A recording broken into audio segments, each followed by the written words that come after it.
There is a place in Western Australia covering 46,840 hectares of contaminated land where setting foot today carries a $500 Australian fine. There is another in South Australia where the British government detonated 7 nuclear bombs and where authorised tours have been suspended in 2026. There are 3 towns in New South Wales that don't appear on current maps because they are sitting underwater, drowned by a single decision in a single decade on purpose. 8 Australian towns, 8 documented cases of physical erasure. Almost none of them are in the history books you were handed. Here's what's strange. These aren't conspiracy theories. Every single disappearance in this list has a named authority behind it: a state government, the British Ministry of Supply, a hydroelectric scheme that reshaped a continent. The sources are mainstream: Australian parliamentary records, Amnesty International reports, the Western Australian Wittenoom Closure Act. And yet most Australians couldn't name 3 of these towns on a map, partly because some of them no longer appear on any map at all. This isn't one isolated case, it's a pattern, and once you see it, you can't unsee it. Let's start with the largest act of deliberate inundation in Australian history. A single infrastructure project that swallowed 3 towns in 1 decade and called it progress. The Snowy Mountains hydroelectric scheme is celebrated in Australia the way the Hoover Dam is celebrated in the United States, as a feat of engineering ambition, a post-war triumph, a symbol of what a young nation could build when it put its mind to it. What the official story doesn't linger on is that building it required erasing communities from the face of the earth. Not metaphorically, literally. The towns went underwater, and the water is still there. Old Adaminaby is the most documented of the 3, and the most emotionally raw, even now, nearly 70 years later. At its peak in the early 1950s, the town had a population of around 600 people. It had a main street, a hotel, a school, a sense of permanence that comes from generations of the same families working the same land. Then the engineers arrived, and the calculations were made, and the snowy scheme needed Lake Eucumbene. Lake Eucumbene needed the valley, and the valley had Old Adaminaby sitting right in the middle of it. Residents were told to move. There was no meaningful negotiation. The scheme was a federal priority, backed by legislative authority, and the timeline was not up for discussion. What happened next was practically surreal. Roughly 100 buildings were physically transported to the new town site, dragged on flatbeds across the Monaro Plains to a purpose-built replacement called simply Adaminaby. The buildings arrived. The community did not in any intact sense.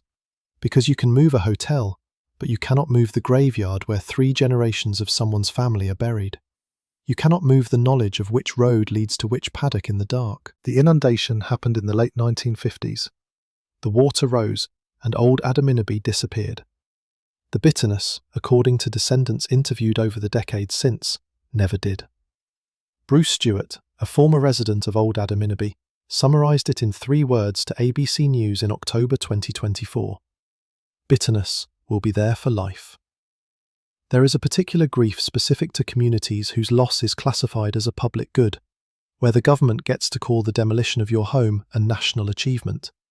Former residents and their children speak about it with the specificity that loss produces, the exact location of a building that no longer exists, the exact moment when it became clear that no amount of protest was going to change the outcome. There is one cruel footnote. During drought years, when Lake Eucumbene drops significantly, the bones of Old Adaminaby re-emerge. Fence posts, foundations, the outline of a main street. Locals and descendants drive out to look at it.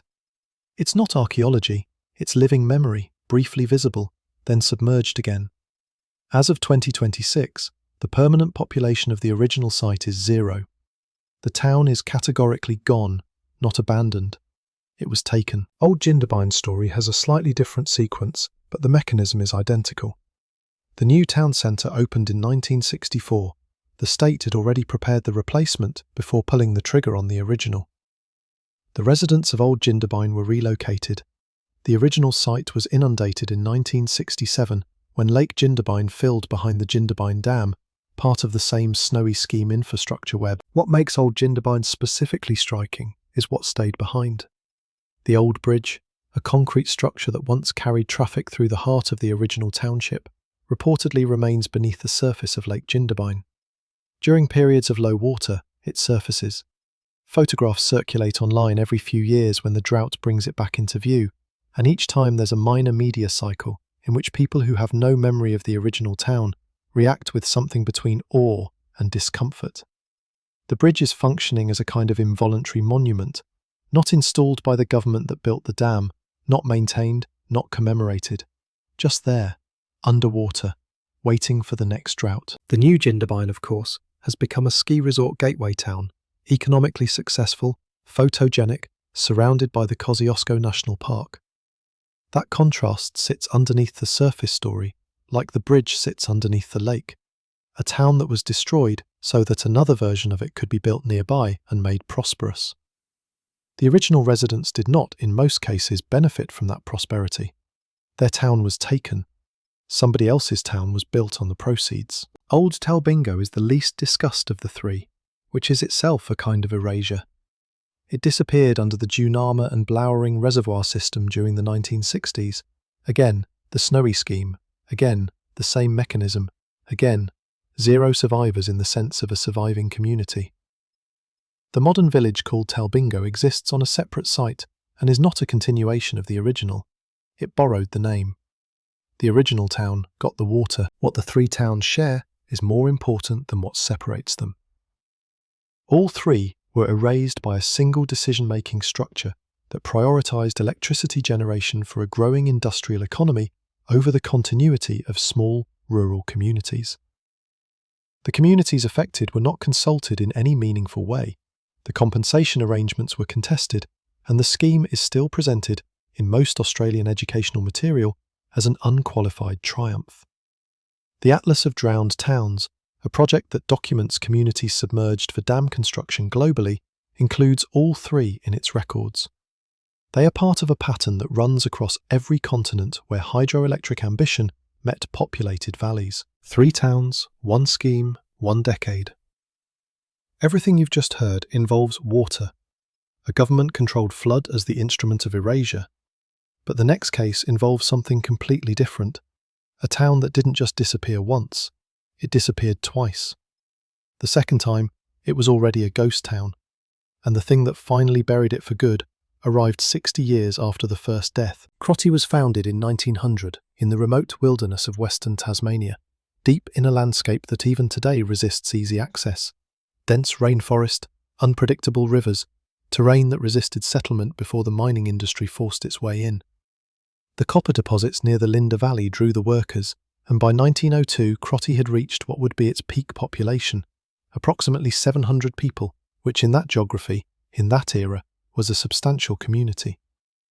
It had the infrastructure of permanence, company housing, supply lines, the social architecture that forms around any place where people intend to stay. It didn't last.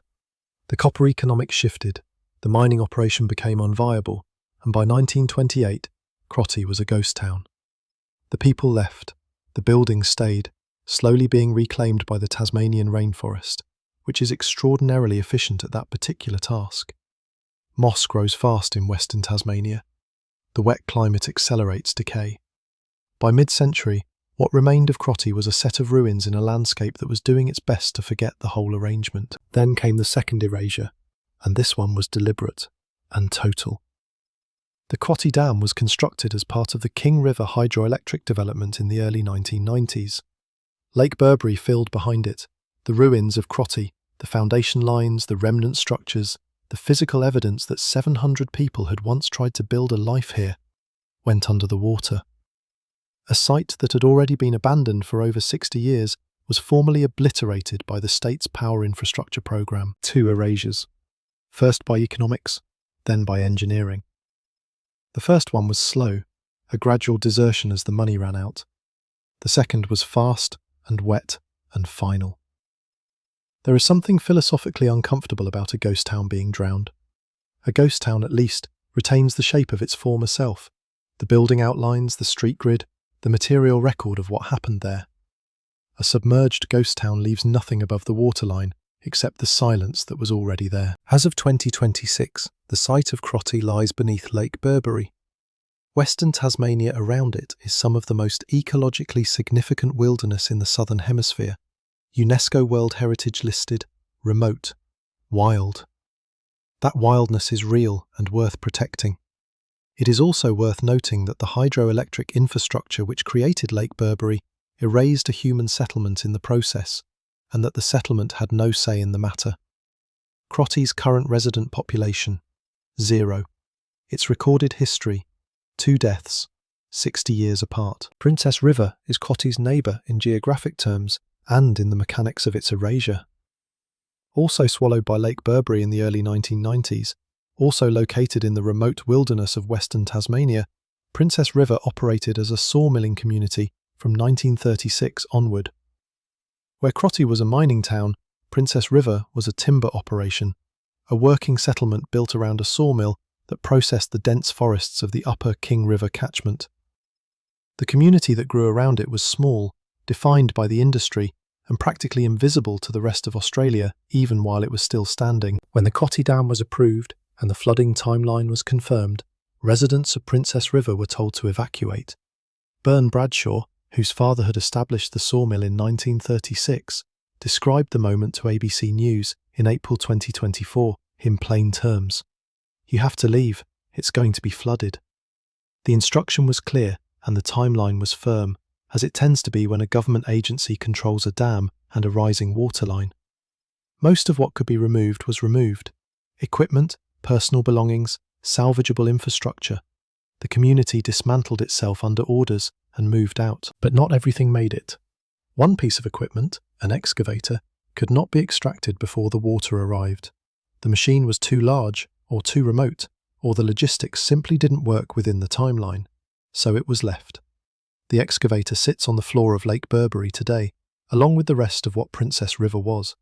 It's an oddly concrete detail in a story that could otherwise remain abstract, a machine that someone operated on a working day, driving through a settlement that still existed, parked at the end of a shift, and then the water came, and it never moved again. Western Tasmania's hydroelectric system generates economic value for the state. That is not in dispute. What also isn't in dispute is that the construction of that system required the physical elimination of at least 2 settled communities within a few kilometres of each other, both submerged within the same flooding event, both with residents who were given orders rather than choices. Princess River's founding date of 1936 gives the settlement only about 55 years of existence before the water took it. The excavator on the lake floor is the only artefact still marking the location. As of 2026, the resident population is 0, and the settlement has no status on any current map. Every town so far was drowned. Water was the instrument, hydropower was the justification. What comes next is different. A community closed not by flooding but by a government order, against the explicit recommendation of its own coroner. The population at closure, 107 people. The age of the community, 98 years. The buildings, demolished. The Forest River Mission was established in 1913, making Oombulgurri, as the community became known, one of the oldest continuously occupied indigenous settlements in the Kimberley region of Western Australia.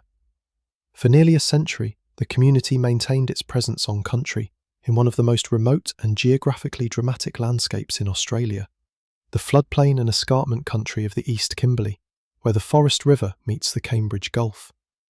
It is not an easy place to live.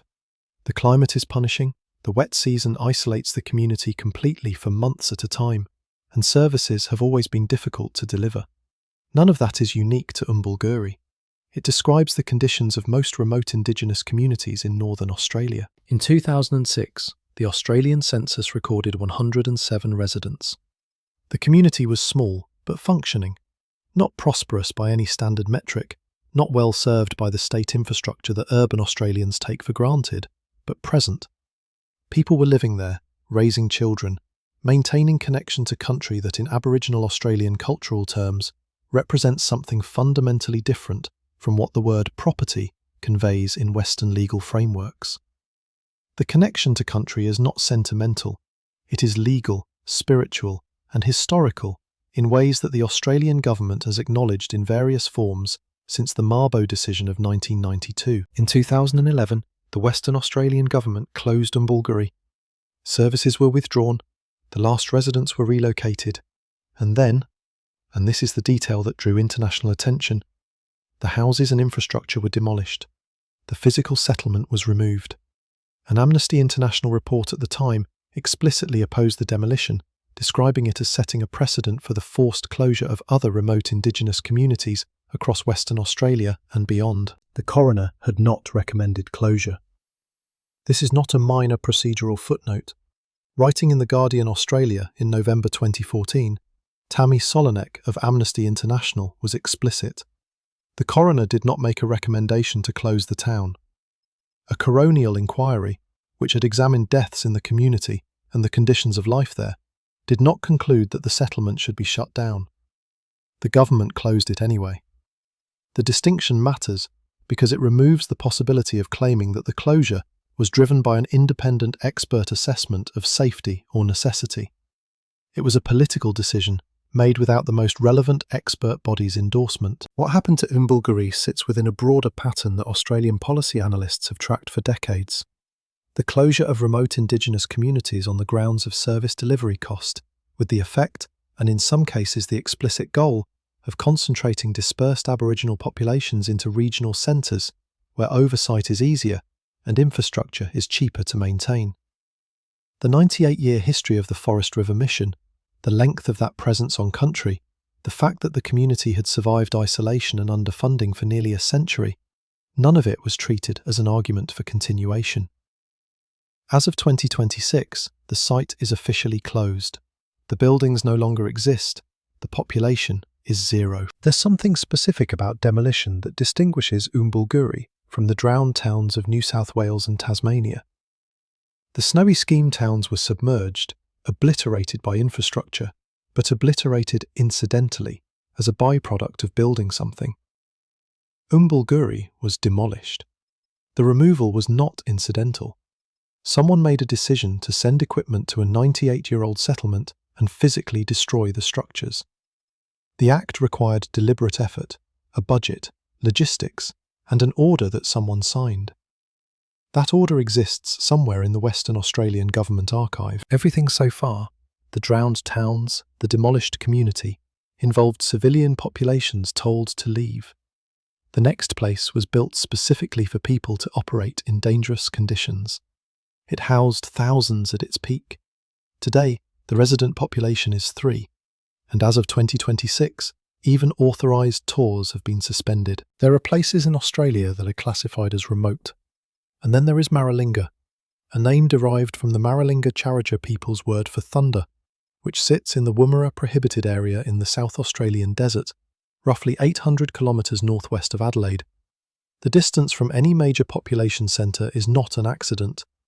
Maralinga was selected precisely because it was far from everywhere, far from scrutiny, far from consequence, or so the calculations suggested. Between 1956 and 1963, the British government conducted 7 nuclear tests at Maralinga.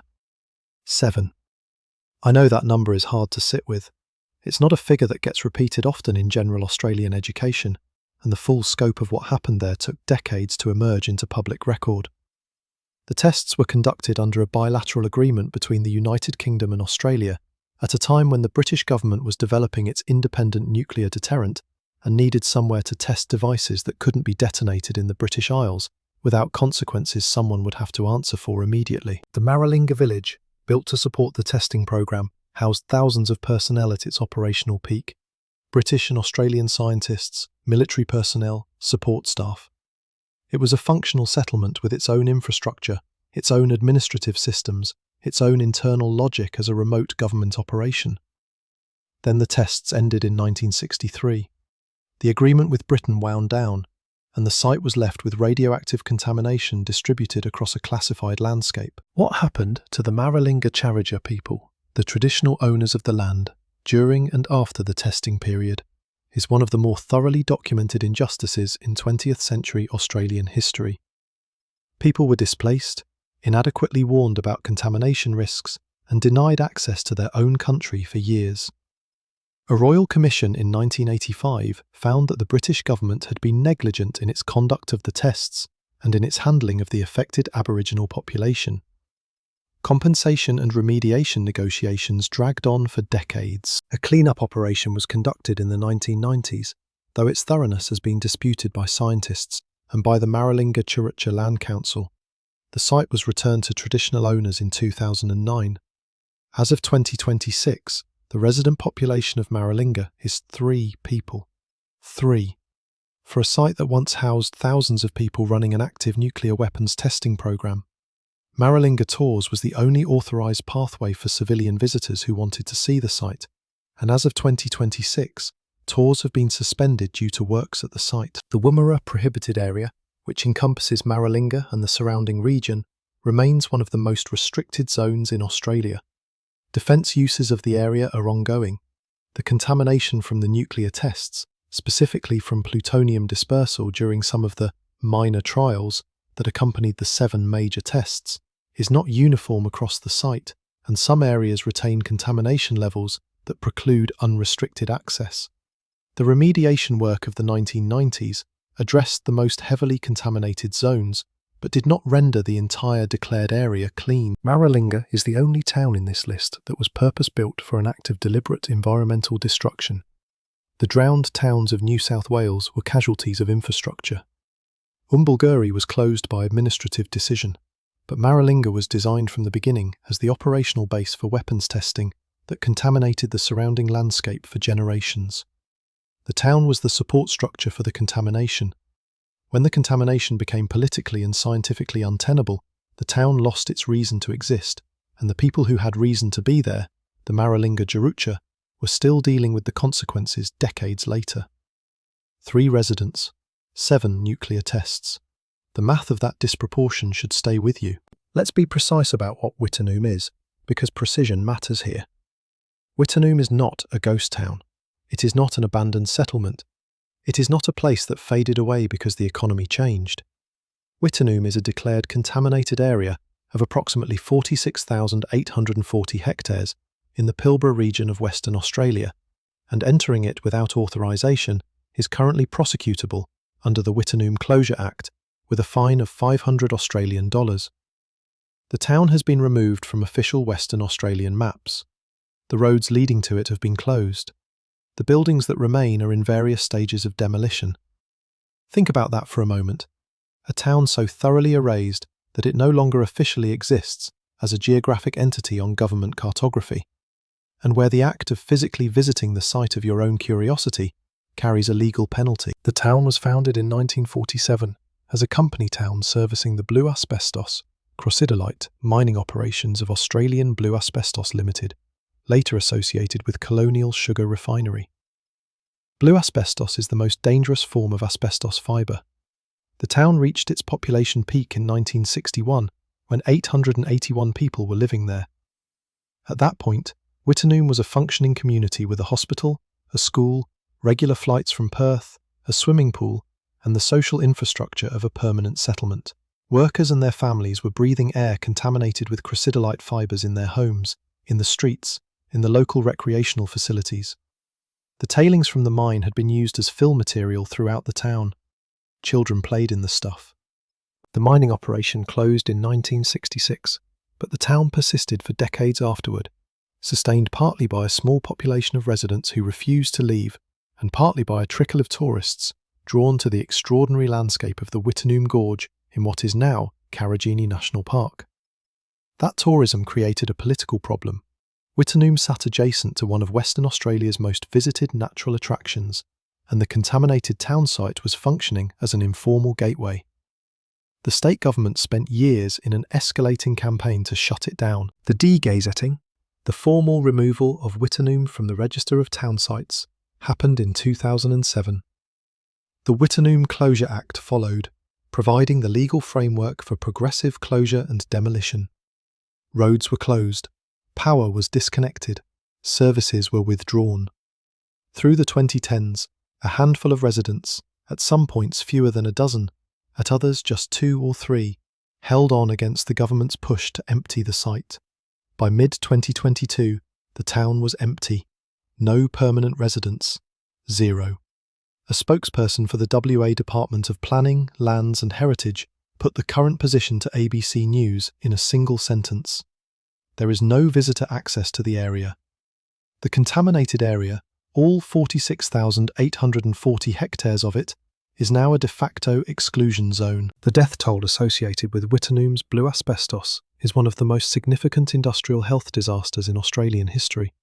The asbestos-related diseases, mesothelioma, asbestosis, lung cancer, have a latency period of decades between exposure and diagnosis, which means the deaths were still accumulating well into the 2000s and beyond. The precise number of deaths directly attributable to Wittenoom's blue asbestos is contested, but estimates consistently run into the thousands. Former residents, workers, their family members, people who lived in Wittenoom briefly in the 1950s and 1960s and moved on to other lives, they started dying in their 50s and 60s and 70s from diseases that could be traced to the air they breathed in a town that, for a decade, the mining company had presented as a normal place to raise a family. You might think, someone should have known. That thought is probably correct. The hazards of asbestos fibre were not unknown in the 1940s and 1950s. There was scientific literature. There were warning signs from industrial exposure in other contexts. The company knew enough to know there was a risk. The regulatory frameworks of the era were not designed to catch it, and the economic value of the blue asbestos operation was substantial. The workers who moved their families to Wittenoom for the wages were not given a clear account of what they were breathing. That information was available to some people in the chain of decision-making. It was not passed on. Wittenoom today is the most legally explicit erasure in this list. The other towns were drowned, demolished, or abandoned under government pressure. Wittenoom was deleted. It was removed from maps by law. It was surrounded by closed roads. Its buildings are being physically removed. Entry is a finable offence. And the landscape beneath all of that legal architecture is still contaminated. The fibres are still in the soil, still in the tailings that were spread across the town site, still in the gorge that tourists drove past on their way to Karijini National Park for years, without being told what was in the dust. The 46,840 hectare declared contaminated area is not a number that should pass through your mind too quickly. That is larger than the urban footprint of most Australian cities. That is an area of land that will not be safe for unrestricted access for a time frame that no currently living person will see the end of. The town that created that contamination operated for 19 years. The mining company made money, the workers made wages, the families made homes, and then the homes were taken, the people started dying, the government removed the town from the map, and the contamination remained, as large as a city and as permanent as anything on this list. Wittenoom is, in the specific terms of this video, the most complete erasure: legal, physical, cartographic, and medical. It is the only town here where the act of going to look at what happened to it is itself illegal. Every other town on this list left something accessible: a lake surface, a restricted zone you can tour, a closed site with a documented history. Wittenoom closed the loop. The government doesn't want you walking in the dust. The dust is the evidence. Every erasure on this list had paperwork. Every one had an authority that signed off, a justification that fit on a press release, and a community that absorbed the cost. The decisions are not in dispute. They happened. They are documented. They are part of the public record. What is in dispute is the gap between how those decisions appear in official histories and how they feel to the people who are on the receiving end. The map updates, the water rises, the buildings come down, the names slide off the page. That is how a country forgets itself in pieces. Which of these 8 towns did you know about before watching this? Drop it in the comments, because if you knew more than 2, you're already paying closer attention than most. And if you want to keep tracking the places that official maps don't want you to find, subscribe. There are more of them.